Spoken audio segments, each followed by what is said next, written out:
Hey guys, welcome back to Abhyudaya classes UP. आज के इस वीडियो में हम चर्चा करने वाले हैं हमारे इतिहास विषय का लेसन प्लान, जिसका टॉपिक है सम्राट अशोक। तो चलिए देखते हैं। आगे बढ़ने से पहले अगर आप चैनल पर नए होंगे और अभ्युदय क्लासेज यूपी को सब्सक्राइब नहीं किया होगा तो प्लीज़ एक बार से चैनल को लाइक, शेयर एंड सब्सक्राइब अवश्य कर दीजिएगा। चलिए देखते हैं हमें पाठ्य योजना लिखना कैसे है और बनाना कैसे है। सबसे पहले तो आपको ये बात बता दें कि आपको चैनल पर नागरिक शास्त्र विषय और विज्ञान विषय और अतिरिक्त विषय के भी लेसन प्लान मिल जाएंगे। आप एक बार से चाहें तो अगर आपको उसकी आवश्यकता होती है तो आप एक बार चेक कर सकते हैं। चलिए देखते हैं। सबसे पहले तो हम लिखते हैं पाठ्य योजना, फिर उसका हम संख्या लिख देते हैं। जैसे आप यहाँ पे देख सकते हैं पाठ्य योजना संख्या 11 लिखा हुआ है, क्योंकि ऑलरेडी हमने 10 पाठ्य योजना पर चर्चा कर लिया है। आपको उसकी वीडियो चैनल पर मिल जाएगी, आप एक बार चाहें तो चेक कर सकते हैं। मैं लिंक भी दे दूँगी, आप वहाँ से भी देख सकते हैं। ओके, इसके बाद हम लिखते हैं विद्यालय का नाम। विद्यालय, जिस भी विद्यालय में आप इंटर्नशिप पे जाएंगे उसका नाम यहाँ पे लिख देंगे। फिर हम एक बॉक्स बनाते हैं जिसमें लिखते हैं दिनांक, कक्षा, विषय, कालांश तथा अवधि। जिस दिनांक पे आप पढ़ाएंगे वो दिनांक यहाँ पे लिख देंगे। कक्षा 7 का हमारा टॉपिक है। उसके बाद विषय क्या है, हमारा इतिहास है, तो विषय इतिहास लिखेंगे। कालांश जिस घंटे में आप पढ़ाते हैं वो लिख देते हैं। और अवधि जो होती है हमारी पाठ्य योजना की कुल 40 मिनट की होती है, तो यहाँ पे आप 40 मिनट लिख देते हैं। फिर आते हैं हम प्रकरण पे। प्रकरण है हमारा सम्राट अशोक, तो आप प्रकरण लिख देंगे सम्राट अशोक, ऐसे लिख देंगे। उसके बाद सामान्य उद्देश्य हम लिखते हैं। सामान्य उद्देश्य में पूर्वत लिख देंगे। फिर विशिष्ट उद्देश्य पर आते हैं। विशिष्ट उद्देश्य में कुल हम 3 उद्देश्य लिखते हैं, ज्ञानात्मक, बोधात्मक और क्रियात्मक उद्देश्य। इसमें कुछ पॉइंट्स लिखते हैं। जैसे ज्ञानात्मक में पहला पॉइंट लिखेंगे, छात्र सम्राट अशोक के बारे में जान सकेंगे। दूसरा, छात्र अशोक के द्वारा किए कार्यों और युद्धों को समझ सकेंगे। फिर बोधात्मक पे आते हैं। बोधात्मक में लिखेंगे, छात्र सम्राट अशोक द्वारा किए गए धर्म प्रचार को बता सकेंगे। और दूसरा पॉइंट है, छात्र अशोक को व्यक्तिगत रूप से स्पष्ट कर सकेंगे। फिर आते हैं हम क्रियात्मक पे। क्रियात्मक में लिखेंगे, छात्र अशोक को और उनके द्वारा बताए गए सिद्धांतों के पथ पर चल सकेंगे। और दूसरा है, छात्र मौर्य साम्राज्य के बारे में बता सकेंगे। यहाँ पे हमारा क्रियात्मक उद्देश्य समाप्त हुआ। अब हम आएंगे सहायक सामग्री पे। सहायक सामग्री आप जो भी यूज़ करते हैं वो इसमें लिख देते हैं। जैसे यहाँ पे लिखा हुआ है, चार्ट पर प्रदर्शित संपूर्ण मौर्य वंश, आप लिख देंगे। ओके, उसके बाद पूर्व ज्ञान हम लिखते हैं। पूर्व ज्ञान में लिखेंगे, छात्र सम्राट अशोक के बारे में और मौर्य वंश के बारे में सामान्य जानकारी रखते हैं, यह आप लिख देंगे पूर्व ज्ञान में। फिर आगे बढ़ेंगे हम प्रस्तावना के प्रश्न की ओर। प्रस्तावना के प्रश्न लिखेंगे और इसमें एक बॉक्स बना लेंगे जिसमें लिखेंगे क्रम संख्या, दूसरे में छात्र अध्यापक कथन। अगर आप छात्र अध्यापिका हैं तो छात्र अध्यापिका कथन लिख देंगे।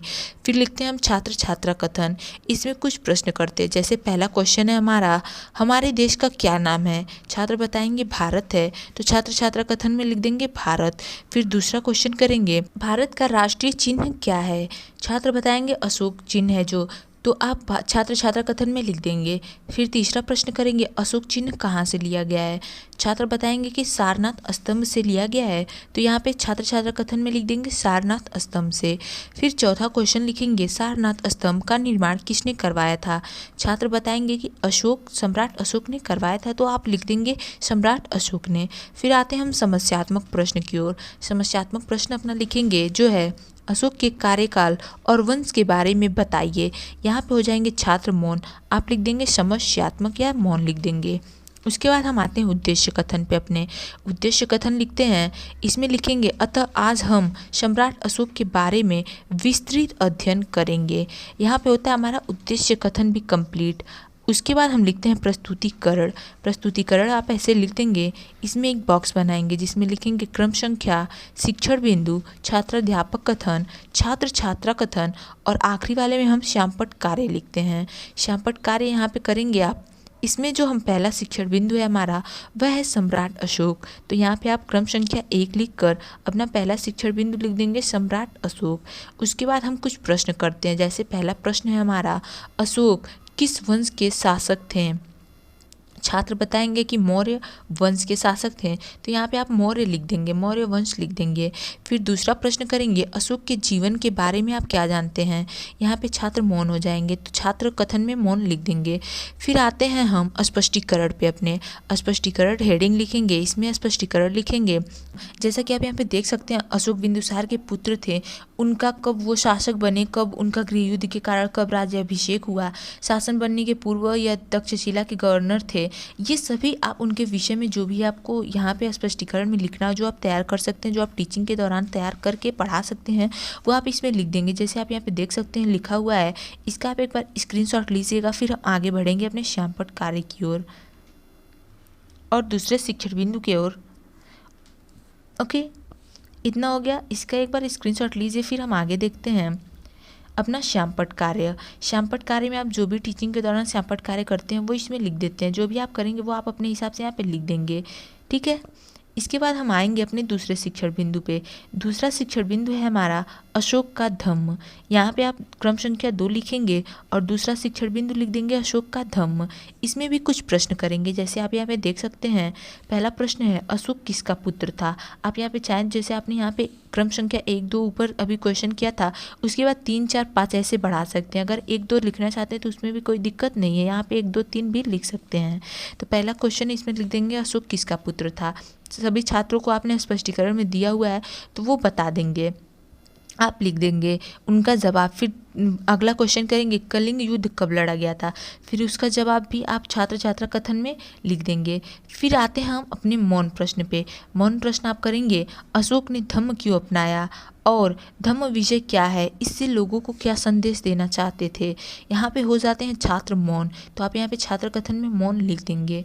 फिर हम आगे बढ़ेंगे अपने स्पष्टीकरण पे। फिर स्पष्टीकरण आप यहाँ पे देंगे, स्पष्टीकरण हेडिंग लिख लेंगे, इसमें लिख देंगे। जैसे यहाँ पे आप देख सकते हैं यहाँ पर भी लिखा हुआ है, इसका भी एक बार स्क्रीनशॉट लीजिएगा।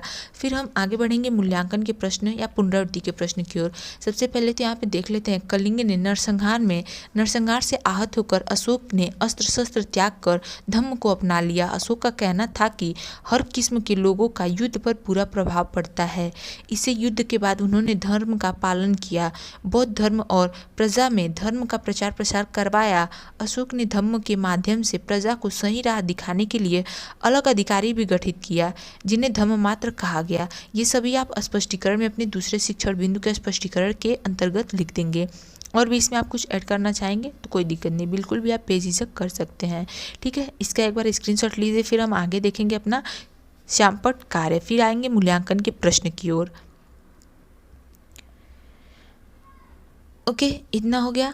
अब यहाँ पे आप देख सकते हैं श्यामपट्ट कार्य किया गया है, तो आपको जो भी यहाँ पे उचित लगता है, जो भी आप श्यामपट्ट कार्य करेंगे वो आप यहाँ पे लिख देंगे। जैसे यहाँ पे लिखा हुआ है धर्म अपनाया, बौद्ध धर्म का प्रचार प्रसार कराया, ठीक है। तो कुछ इस प्रकार आप जो भी श्यामपट्ट कार्य करेंगे शिक्षण के दौरान वो आप श्यामपट्ट कार्य वाले बॉक्स में लिख देंगे। फिर हम आगे बढ़ेंगे मूल्यांकन प्रश्न की ओर। अपने मूल्यांकन प्रश्न या इसे हम पुनरावृत्ति के प्रश्न भी लिखते हैं और कहते हैं, क्योंकि बहुत से कॉलेज में इसे पुनरावृत्ति के प्रश्न लिखवाया जाता है और बहुत से कॉलेज में मूल्यांकन प्रश्न। आपके कॉलेज का जो भी फॉर्मेट होगा उस हिसाब से आप यहाँ पे फॉर्मेट के हिसाब से चेंज कर देंगे, थोड़े बहुत चेंजेस कर देंगे, बिल्कुल भी दिक्कत नहीं है। इसमें हम कुछ प्रश्न लिखते हैं। जैसे पहला प्रश्न है, हाँ, पहले प्रश्न की ओर आगे बढ़ने से पहले आपको बता दें कि नेक्स्ट वीडियो जो हमारा आएगा पाठ योजना संख्या 12वें नंबर का होगा, जिसका टॉपिक होगा गुप्तकालीन प्रशासन। और हाँ, आपको वैदिक कालीन का भी अगर लेसन प्लान चाहिए तो आप चैनल पर चेक कर सकते हैं, आपको मिल जाएगा। चलिए देखते हैं इसमें पहला प्रश्न, कलिंग युद्ध में क्या देखकर अशोक ने धम्म मार्ग अपनाया। फिर दूसरा, बिंदुसार किस वंश का राजा था। तीसरा, कलिंग युद्ध कब लड़ा गया। और चौथा, अशोक ने कौन सा धर्म अपनाया। ये सभी आप मूल्यांकन के प्रश्न में लिख देंगे। फिर आएंगे हम गृह कार्य में। गृह कार्य में लिख देते हैं, आप घर से अशोक के कलिंग विजय और धम्म के मार्ग के बारे में लिखकर लाएंगे। यहाँ पे होता है हमारा पाठ्य योजना समाप्त। सो गाइस, आज के वीडियो में बस इतना ही। मिलते हैं अपने अगले वीडियो में, तब तक के लिए चैनल से जुड़े रहे। जाते वक्त अभ्युदय क्लासेस यूपी को लाइक शेयर एंड सब्सक्राइब करना नहीं भूलेंगे, प्लीज़ करते जाइएगा। Okay, thank you.